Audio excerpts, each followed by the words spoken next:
How's it going, everyone? I want to make this video out of an idea that I was thinking of while playing a game that I was playing with my friends the other day. We've been really into called Nioh 2, and it's a very difficult game, but after getting into it, it's very worth it and fun.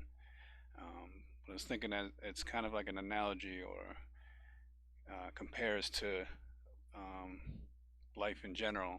It's kind of like a microcosm of life in certain ways. So to talk about that in this video and show some videos as examples of what I'm talking about. Starting off, the game is very difficult. When you go in, you're very underpowered. You go in, you don't know anything if you haven't played the game before or a game like it before, and you can go in the first level, as you see right here, and just get completely obliterated if you don't, you just know the basic moves.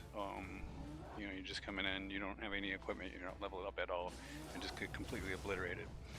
And if you're not really familiar, if you're not ready for it, um, I could see how that would be so discouraging that after a few times, if you're not really like fully invested and so forth, you could end up just putting the game down. I mean, it's not really necessarily a knock on somebody's character if they do that, but the game's just so hard, and are you finding a way through it and you're doing it by yourself and so forth. However, the game, Nioh 2 and Nioh 1 as well did have this, has co-op. You can play cooperatively with your friends. So if one of your friends, like we have a friend who took this game to the, pretty far, and then, comes through and shows us certain techniques and how to go through the levels and stuff like that. So it's not so, you know, difficult starting out. You can have somebody there almost like, like a coach, in a certain way, showing you through the levels. And, it's a friend, you know what I mean? Or it doesn't really necessarily have to be a friend, but in our case it is. And we're just working our way through the levels. And in the process, it's keeping us in the game. Like, if I if we weren't doing it this way, I probably would have put the game down and not been um, as far as I am in the game.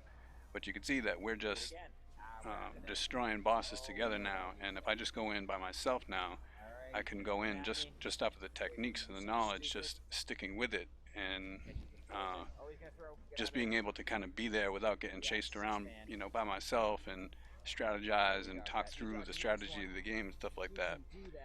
Uh, it keeps me in the game. It can keep you in the game.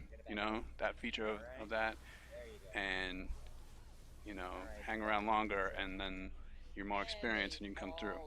And then another aspect that kind of compares, it's like you're leveling up, which compares to real life. Like you stay in the game if you stay with a certain, um, you know, discipline long enough or a certain activity long enough, hobby, job, whatever, mm, skill set, whatever, you're going to get to a certain level. You might be of service. You're just going to start becoming more experienced and more distinguished than other people, um, able to do more in that sense.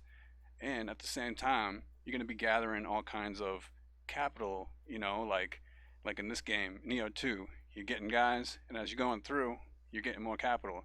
You're you're beating people and taking their stuff. You're acquiring stuff just from being in the game for so long, and then you can use it, and you can go back to earlier levels and like they're nothing. So all this compares to real life if you really think about it. And then at the same time, it's like as well, if you're hanging around people that are encouraging you, they're knowledgeable, they're very,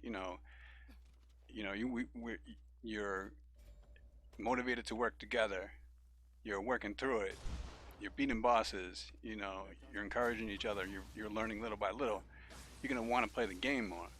But if you're around other people who are discouraging, that can, you know, discourage you from playing the game altogether. At the same time, like we already said, if you go into the game and it's just so hard and you're there by yourself and you're just not, your motivation is not right, you're just not prepared for it, and you're just like, all right, after a certain amount of time, you're just getting crushed and it's not rewarding. You're not really going to want to come through.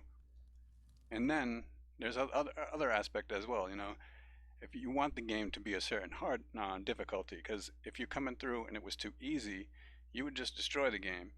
Or you know, say if you get to a certain level and maybe you don't beat the game or something like that, you can play with other players. And if you're playing with other players and they're not as good as you know, or you know, you're always playing with players that aren't really as good as you, challenging you and trying to find different strategies and stuff like that, then you're not really going to get better either.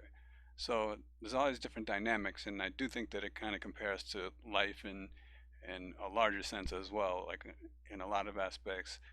Um, and yeah, probably gonna make some more videos of this sort, uh, making analogies and so forth, and just kind of comparing games and other things to life and all that. All right, Mega Ninja Studios.